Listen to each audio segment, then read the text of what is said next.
Estaba yo despistado.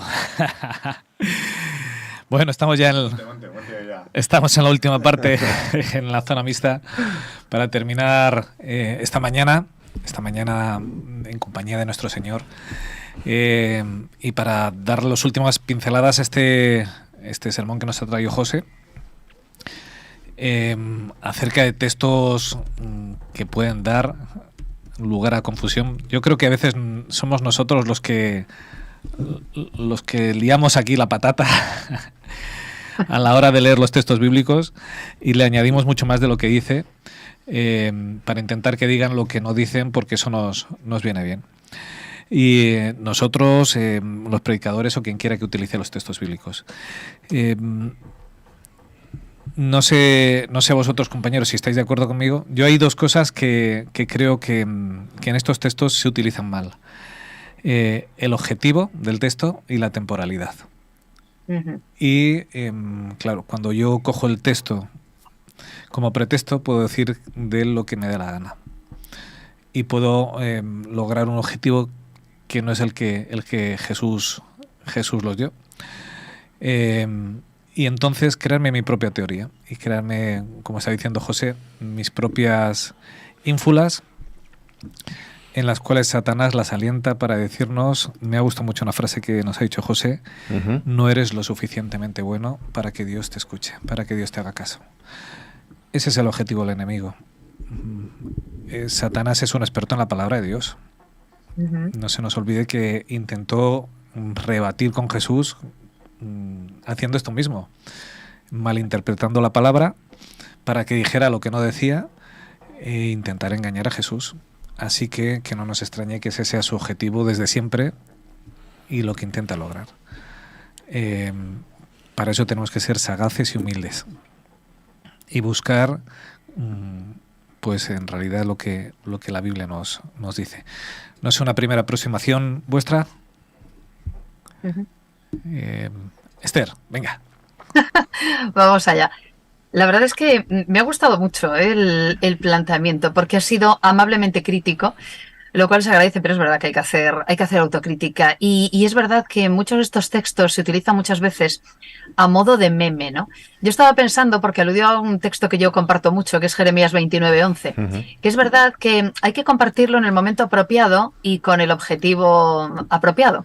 Yo suelo utilizarlo como dedicatoria de cumpleaños, en general, hablando pues de que es un muy, muy buen deseo, ¿no? de Dios para nosotros, y eso es lo que yo deseo, ¿no? Que efectivamente recordemos que Él quiere nuestro bien y quiere que nos vaya bien.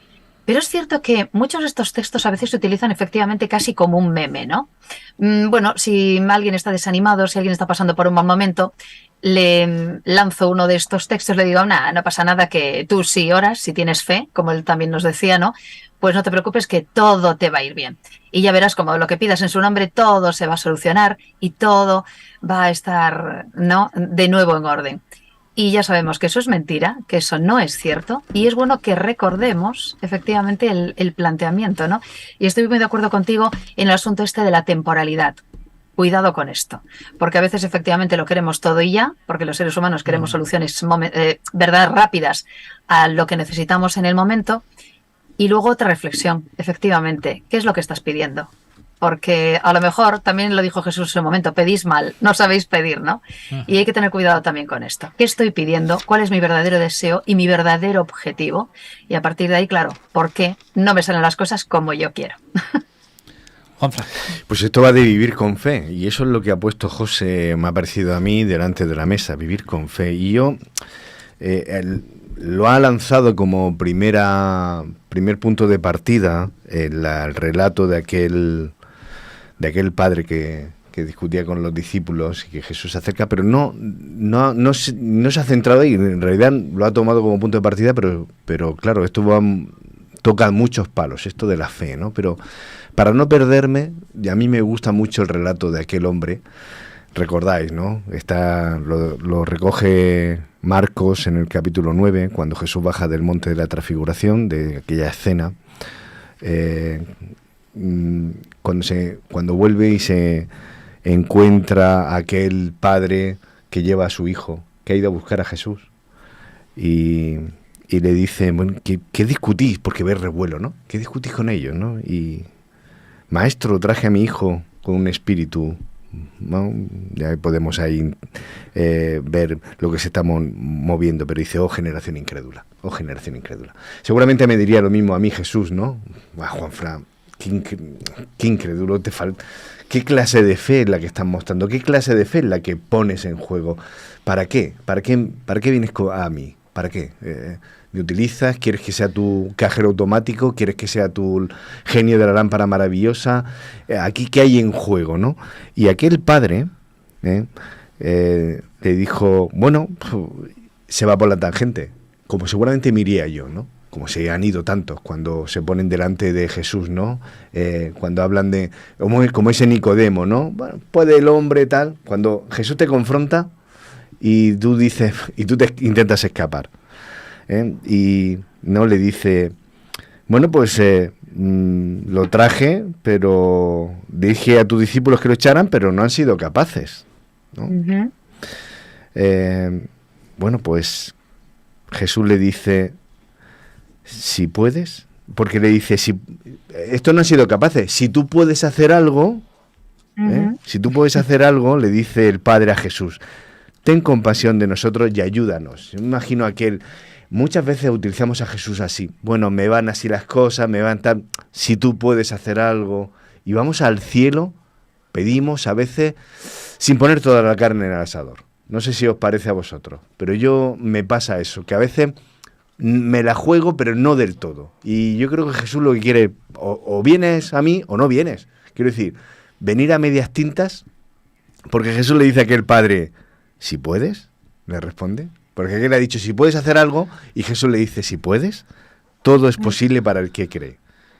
Es que yo creo que ahí está la clave, ¿vale? Yo creo que a veces confundimos creer con esperar. Claro.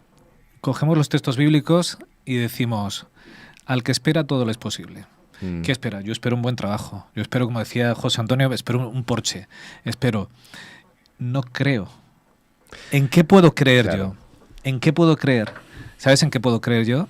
Puedo creer en que Jesús me ama, que Jesús me ha dado vida eterna, que Jesús me resucitará, que Él me dará la victoria. En eso puedo creer, porque para creer hay que tener confianza plena y segura, ¿vale? Y cuando yo espero un buen trabajo o que tú te sanes, no es lo que creo, es lo que deseo. Deseo que te sanes, pero el texto bíblico no dice lo que deseas, Dios lo va a hacer posible. No dice eso, habla de creer. Mira, algo que a mí yo ya Fijaros, me impacta un poco. No sé si habéis escuchado así cotidianamente. Después de dar un discurso, termina mucha gente diciendo que sea lo que Dios quiera. ¿Eso qué significa? Sí. ¿Que realmente queremos que se cumpla la voluntad de Dios? ¿O lo ponemos como latiguillo y lo dejamos ahí como...? O decimos que se cumpla su voluntad, pero sin saber muy bien lo que estamos pidiendo tampoco, claro, pero porque, claro, queremos realmente que se cumpla su voluntad en mí. Has pedido... Tiene muy poco que ver con lo que tú deseas. Eso claro. Es. Que sea lo que Dios quiera. Pero tú sabes lo que estás diciendo, o realmente lo dices por decirlo, o realmente quieres, ¿no? Sí, Richard, te he interrumpido. No, es una frase hecha. ¿Sí? Pero yo creo que la clave está ahí. En ambos textos, tanto el de Marcos, cuando dice, si puedes creer, al que cree todo lo es posible. No puedes creer en cualquier cosa. Nosotros confundimos creer con desear. En el texto de Mateo, todo lo que pedéis en oración, creyendo, lo recibiréis. ¿Qué es lo que yo pido en oración que puedo creer? No lo que puedo desear. Yo puedo desear que te cures de un cáncer, que tengas trabajo, que puedo desear muchas cosas. ¿Qué es lo que puedo creer? José lo decía al final, te damos la bienvenida, José. Hola. Lo decía al final del sermón. ¿En qué ya está entre nosotros y Juan Luis ya ahí lo tenemos. ¿En qué puedo creer? Lo único que yo puedo creer, lo que tengo seguridad, porque la seguridad me la da Jesús, es lo que me dará en la tierra nueva. En las cosas que Él me dará. En eso puedo creer. En el resto lo puedo desear. Si yo confundo creer con desear, yo puedo montar aquí un jaleo, ¿verdad? Sí, yo creo que me va a tocar la lotería. No lo crees. Tú lo deseas, pero no lo crees.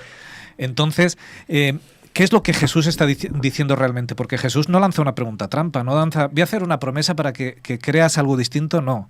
Quien nos confunde es el enemigo. ¿En qué o en quién puedo creer? Eso sería la cuestión. Si yo tengo claro en quién y en qué puedo creer, el resto viene sencillo. Y el resto está asegurado. Pero a veces es que yo digo que creo en cosas que espero y entonces viene un evangelio de la prosperidad que hablabas antes, vienen tantas cosas que aquí vengo a decir lo que la Biblia no dice y lo que Jesús jamás afirmó. Damos la bienvenida a José, que ya está entre nosotros, primero dándole las gracias por el esfuerzo siempre ponerse, colocarse delante del púlpito, delante de ahí de los bancos con la gente y tal. Tampoco es que sea una cosa que fácil, ¿no? Hay que darle valor también, ¿no? A eso, al hecho de prepararse un tema, de elaborarlo, de digerirlo, de ver si realmente es lo que uno necesita y lo que necesita también la comunidad, el grupo. Así que primero, darte las gracias por poner y luego vamos a destripar un poco y a compartir. Preguntarle por qué ha escogido este tema, hablarle de su medicina. Con otro estilo, lo mismo que ha planteado. Así que, como dice la voz del súper tacañón, desde allí, Chicho, tú nos dices. José, bienvenido, muchas gracias. Gracias a vosotros. Decirte el por qué y para qué has escogido este tema. Pues yo lo he escogido porque, como cristiano, vivo muchas veces en angustia. Y yo creo que el plan no va por ahí, pero sabiendo que el plan no va por ahí, vivo en angustia muchas veces. Muchas veces me pregunto, ¿y por qué me pasa esto? O muchas veces pregunto, ¿y por qué pasa esto? No necesariamente a mí. Muchas veces me pregunto, quizás no estoy todo lo cerca que debería. Hombre, la respuesta a esto está claro que no estoy todo lo cerca que debería. Pero ¿hace falta estar todo lo cerca para que luego te pasen fuegos artificiales? ¿Para que en el castillo Disney empiece a medianoche a tener ese espectáculo de pirotecnia? ¿O estamos hablando de otra cosa? Además, yo te he visto serio, no sé si la palabra, en el sentido de darle importancia a esto, porque muchas veces sobre esto de la fe o no, o de lo que nos pasa, o de la angustia, a veces pasamos de puntillas. Como evidentemente nos duele, nos toca, a veces, bueno, Dios me quiere, o Dios no sé qué, tal, pero tú has querido rascar hoy un poquito más, ¿no? Y ver realmente qué es lo que hay debajo de esa primera de, bueno, todo el que cree, o me falta fe, o voy a tratar de poner más fe en esto, a tratar de orar más a Dios, porque yo voy a levantarme por la mañana, a las 7 de la mañana para orar, que luego si acaso lo haces un par de veces, pero ¿cuál es nuestra relación con Dios? Que no está mal, ¿eh? Y no, por eso. Vuelvo a decir que no está mal, el asunto es ¿para qué? Exactamente. O sea, te levantas a las 6 de la mañana, ¿para qué? Para tener un tiempo especial con Dios, donde encuentras quietud, donde estás con tus capacidades mentales a tope porque es la primera hora de la mañana, estupendo. Adelante con ello. Te levantas para ver si así Dios ve que has madrugado una hora antes y vas acumulando puntos, y como en las cartillas de bonificaciones de los supermercados, cuando tienes 10 cuños se te concede el premio, entonces quédate en la cama. Uh-huh. Sabes que probablemente parte del problema va por ahí también, ¿no? Y buenos días, José. Hola, gracias por la reflexión y por utilizar Jeremías 29:11. Tengo que verme ese culto porque es un texto que me gusta muchísimo y me gustaría poderlo destripar un poco también, ¿no? Y dime cómo encontrarlo o ya me contarás para poder acceder a él. Pero probablemente parte del problema... En la iglesia, en casa. ¿Sí? Lo busco. Pues la verdad es que estaba pensando que también tiene que ver muchas veces esto con lo de cuantificar las bendiciones, ¿no? Convertirlo todo en cantidad, ¿no? De alguna forma ha sobrevolado también la reflexión, ¿no? Por lo del Evangelio de la Prosperidad, pero que tiene muchas traducciones y muchos otros matices, ¿no? Me recordaste el caso de una persona en mi congregación que hace años era una persona que, bueno, económicamente en ese momento estaba bastante bien. Bueno, se permitía decir cosas como, y las decía abiertamente en la iglesia, que había gente que estaba pasando por importantes problemas económicos en la congregación porque seguro que no tenía suficiente fe. Y algo estaba pasando en su relación con Dios para que no le bendijera tanto como la bendecía a ella. Esto se decía en público, Sí. Y bueno, evidentemente, aparte de ser un comentario terrible, porque es muy cruel, pues claro, no tiene nada que ver con lo que estamos comentando, con lo que estamos compartiendo. A veces se cuantifica esto. Tanto horas, tanto tienes. Tanto horas, tanto te va a ir de bien, ¿verdad? Tanto presunta relación tienes con tanto te levantas a las 6 de la mañana para orar, que está muy bien, efectivamente, tanto vas a conseguir. ¿Qué ocurre? Que me temo que la ecuación se debe cumplir en el 0,03% de los casos, o sea, el resto estamos equivocados o el texto está equivocado. Entonces, claro, hay que reconducir todo esto, porque de lo contrario seguimos predicando lo mismo. Y ojo, al hilo también de algo que dijiste, es verdad que se hace mucha teología de un solo texto. Y Sí. con esto se hace mucha teología también. Sí. Y además, bueno, como ya sabemos, digamos que cuando leemos un texto debemos conservar el espíritu de la Biblia entera. No, ni siquiera del capítulo del libro, sino de la Biblia entera, ¿no? Y la Biblia está enfocada ¿en qué? ¿Cuál es el tema central de la Biblia? Nuestra salvación. Es la historia de la salvación. Desde el principio hasta el final. La historia de la salvación. ¿Qué es lo que Dios quiere para nosotros? ¿Cuál es el mayor don que Dios quiere darnos? La salvación. La vida eterna, con todo lo que eso implica. Ese todo del que estábamos hablando. Y es verdad que nosotros tenemos que comer, es verdad que nosotros tenemos que vestir, es verdad que nosotros tenemos que sanar nuestras relaciones, es verdad que nosotros sufrimos cuando nos enfermamos o cuando enferma alguien a nuestro alrededor. Es verdad que tenemos un anhelo interior de eternidad y que cuando alguien muere a nuestro lado el dolor es terrible porque no va consustancial a nuestra naturaleza, y es verdad que hay que manejar todas esas cosas, y es verdad que hay que orar por todas esas cosas, pero, como decía yo en el sermón, porque yo no le quiero quitar, no me malinterpretéis, que no me malinterprete la gente, yo no le quiero quitar ni un ápice de importancia a la oración por los asuntos que tengamos en nuestra vida. ¿Dónde vamos a ir nosotros sin encomendarnos a Dios? ¿Dónde vamos a ir nosotros sin pedir consejo a Dios, sin pedir guía a Dios? ¿Cómo vamos a afrontar nosotros situaciones peliagudas? Pues como el resto de la gente. Pero yo me resisto a ser el resto de la gente teniendo las promesas que tengo. Claro, es que es importante en todo lo que tiene que ver con tu vida, ponlo en las manos de Dios. Claro. ¿Verdad? Es distinto a decir, cuando yo pido algo a Dios, me lo tiene que cumplir, porque... La carta de los Reyes Magos. Porque está aquí en el texto. Claro. Yo vuelvo en esa idea. No tiene nada que ver creer y desear. Y correcto. La carta a los Reyes Magos tiene que ver más con el deseo. Además, se cogen textos sueltos así, porque digo, el texto lo dice, todo lo que yo pido me lo tiene que dar Dios. Pero cuando uno se coge el libro de Hebreos, el versículo 39, y está hablando de los héroes de la fe, gente, chapó de muchos de ellos. Dice el texto, pero ninguno de ellos, aunque alcanzaron buen testimonio mediante la fe, obtuvieron la promesa. Recibió lo prometido, tuvieron la promesa. O sea, esto, yo decía al principio, no había subido todavía, que también hay un problema de temporalidad.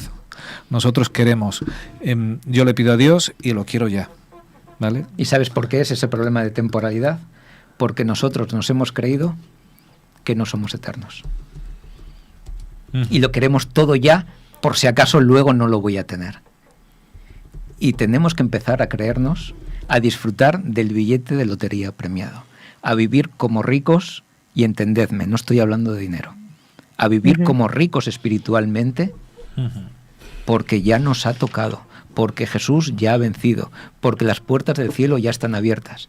Y si yo lo acepto, ya está. Pero me cuesta creerlo, porque es tan fácil y es tan grande que dices, esto tiene que tener trampa. Tengo que ponerme lo más difícil porque así no puede ser. Es verdad, a veces no nos creemos en esa eternidad y lo queremos ya y lo queremos solucionar. A mí, lo he dicho muchas veces, pero no pararé de decirlo, se me viene siempre a la mente Manoah, como él luchaba por su Sansón, ¿verdad? Como oró por su Sansón.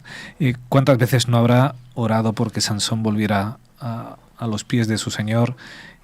Manoah murió, Sansón era un perdido, Manoah resucitará y a su tiempo su oración habrá sido contestada. Correcto. Esa oración en la que sí que puedes creer, es en la oración en la cual tu Dios va a buscar con todas las fuerzas a Sansón. Sansón respondió. A veces no puede que no respondan tus hijos, ¿vale? pero a su tiempo verás que Dios hizo todo lo posible, que escuchó tu oración, que se puso en la vida del camino de tus hijos, y si tus hijos no aceptaron fue porque ellos quisieron rechazar. Necesitamos también aprender en la fe a tener ese espacio de temporalidad, de dejar que Dios actúe y confiar en Él, en que en lo que sí que puedo creer, Él seguro que va a actuar. Luego otra cosa es que el ser humano quiera responder, ¿verdad? Porque yo puedo creer que Dios ama a todo ser humano y pedir a Dios que interceda por todo el ser humano. ¿Todo el mundo va a ser salvo? Me temo yo que no. Habrá gente que no quiera hacerlo. Entonces, ¿eso significa que Dios no ha hecho su parte? No. Dios ha hecho su parte. Esta mañana hablábamos de ello en la escuela sabática. Dios demostrará que ha hecho su parte con todo ser humano. Pero cada uno luego decide. ¿Cuándo yo voy a poder decir, uy, estoy seguro, he podido confiar en Dios y me ha respondido porque hizo su parte? En la temporalidad. Ese momento cuando Jesús venga, cuando todo se ha cumplido, cuando yo pueda tener las cosas claras. Vivimos en la cultura del... no sé si se puede hacer publicidad, pero del Amazon. Que te lo pido ahora a las 10 de la noche y lo quiero a las 7 de la mañana en la puerta. Y están tardando. Y yo cuando oro, hago oración Amazon, ¿verdad? Lo quiero y lo quiero para allá. Uh-huh. Y Dios tiene su tiempo, tiene su momento, y tenemos que aprender a que quien marca los tiempos no es quien pide. Y ahí nos vamos a Jeremías. Y ahí volvemos a Jeremías hablando del tiempo. Cuando leemos el texto de Jeremías y vemos cómo son los pensamientos de Dios, cuáles son sus planes para nosotros, en este caso para el pueblo de Israel, qué es lo que tenía en mente, antes les había dicho, no, construiros casas, casaos, plantad huertos, porque no vais a volver. Hasta dentro de 70 años no vais a volver. ¿Y eso qué quiere decir? Que no vas a volver tú, que no va a volver tus hijos, y que los que van a encontrarse con esta promesa, con esta profecía, son tus nietos. Por lo tanto, confórmate, cambia la oración porque esa no te la voy a conceder, y céntrate en vivir y en aprovechar esta nueva oportunidad que te doy. Me interesa también el recorrido que has hecho, o que me ha conectado con algunas cuestiones que son propias de nuestra hora del tiempo que vivimos, de cómo nos estamos construyendo, y sobre todo de los que vienen detrás de nosotros en cuanto a actitudes de vida. Me explico. Te he escuchado por ahí el tema de las excusas, te he escuchado el tema, o a lo mejor no con la palabra frustración, y hablamos de nuestra generación, que muchas veces vamos por la vida aparentando ser fuertes. En realidad lo que escondemos es nuestra fragilidad y nuestra debilidad. No queremos que los demás se enteren de ella, pero hablamos de esa generación de cristal que no es capaz de aguantar y de sostener la más mínima frustración. Al final es todo como excusas más frustración. Nos hacemos enseguida las víctimas, vamos al victimismo, y con Dios también. A veces vamos de víctimas, ¿no? Incluso cuando nos sentimos utilizados por Satanás. Tú has dicho en la reflexión, pues el que él utiliza, él no eres lo suficientemente bueno, no vales. Muchas veces lo hacemos nuestro para ir delante de Dios y decir, ves, es que me hace falta, es que no me escucha, es que no soy lo suficientemente bueno, como si eso no fuera, como si Dios no fuera. Estaríamos deseando que nos pasara la mano Dios, como diciendo, venga, que sí te quiero, que sí, cuando Dios no quiere ese tipo de actitud. Yo creo que la rechaza, como rechaza que el Padre, como diciendo, vamos a ver, o estás o no estás.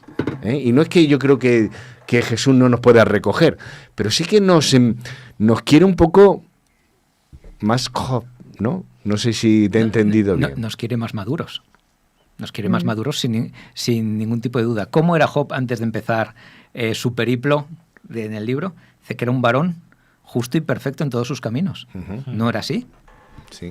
Qué generoso era Dios. Porque Job era así, no lo era. Porque después, al final del libro, dice, ay, de oídas te había oído y ahora te conozco. Por lo tanto, no era perfecto. Ahora tenía un conocimiento, quería un conocimiento más pleno de Dios. digamos, el don más grande que obtuvo Job de toda su prueba fue ese conocimiento perfecto de Dios. Y al final, de todas formas, como dice el último versículo, se murió. Ujú. Se murió. Por lo tanto... Qué disgusto nos has dado, José. Por lo tanto... Por lo tanto, no nos pongamos las gafas miopes para ver lo que tenemos justo delante, el sino cortoplacismo. Nos mata el que cortoplacismo. miramos una vista un poco más panorámica de todo, ¿no? Y en eso es Claro. donde tú has ido un poco transitando hacia el todo, ¿no? ¿Qué es todo? Pues todo es la vida eterna. Todo es Dios. Y como todo es Dios, ¿dónde puedo obtener el todo? Donde estoy con Dios. ¿Dónde puedo estar con Dios en plenitud? En la tierra nueva, donde no hay pecado, donde no hay barreras, donde no hay separación.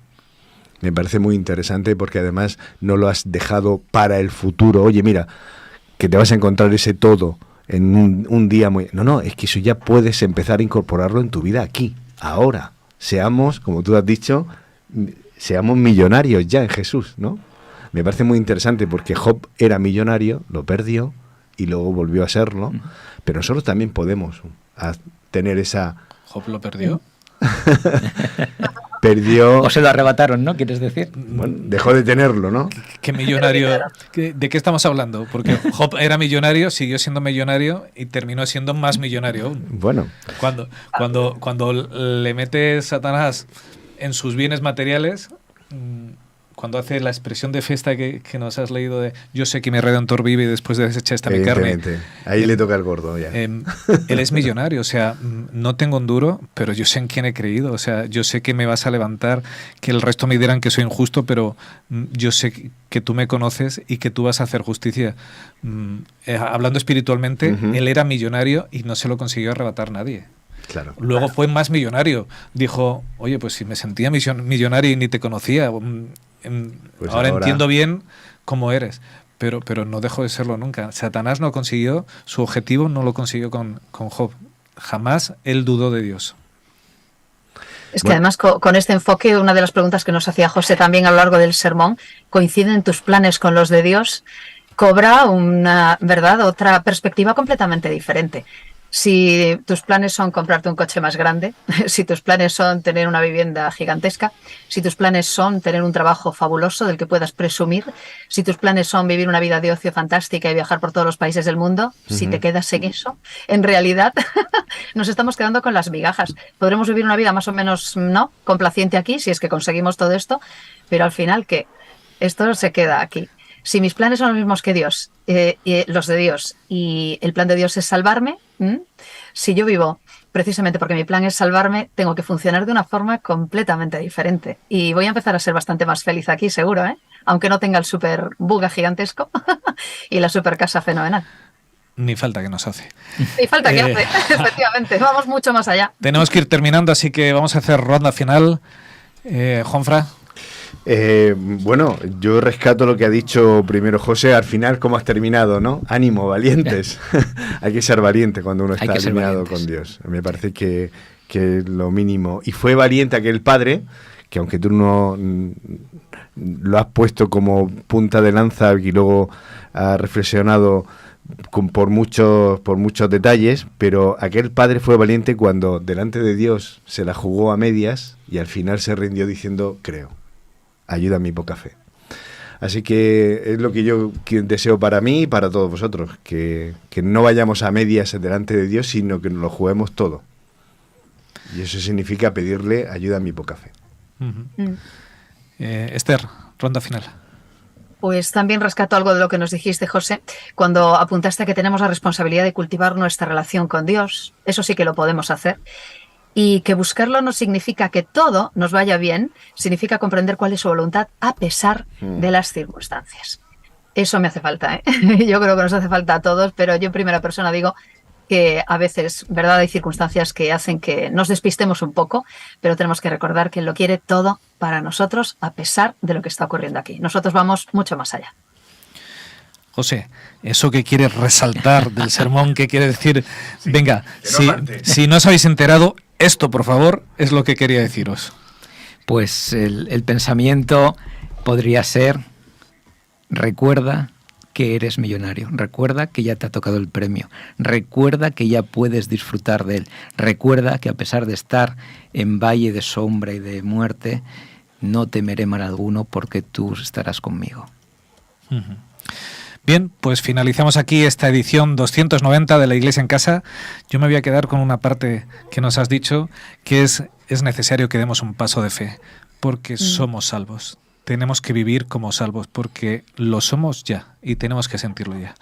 Así que todos los que nos estáis escuchando, ese es mi deseo para vosotros, que os sintáis salvos.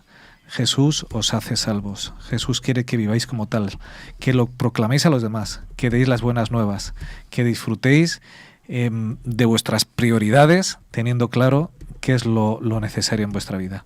Ha sido una mañana fructífera, una mañana llena del Espíritu Santo, una mañana en la cual, bueno, hemos disfrutado de las muchas bendiciones de aquel que os ama por sobre todas las cosas, aquel que desea que cuando entréis por la puerta del cielo os va a echar ese guiñazo de ojo que decía Juanfran y va a decir: por vosotros hice todo esto.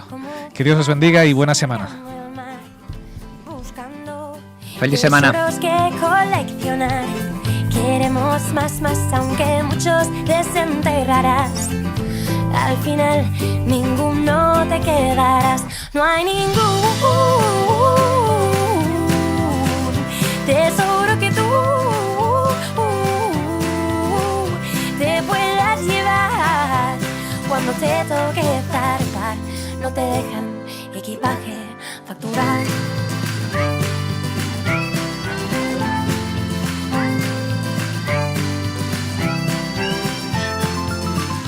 Lo que dejas será un botín para los demás. Tu casa, tu ropa, tu piano y tu sofá. Tu cuenta bancaria, partituras y medallas. Si le das el ancla, no hay tiempo de mudanza. No hay ningún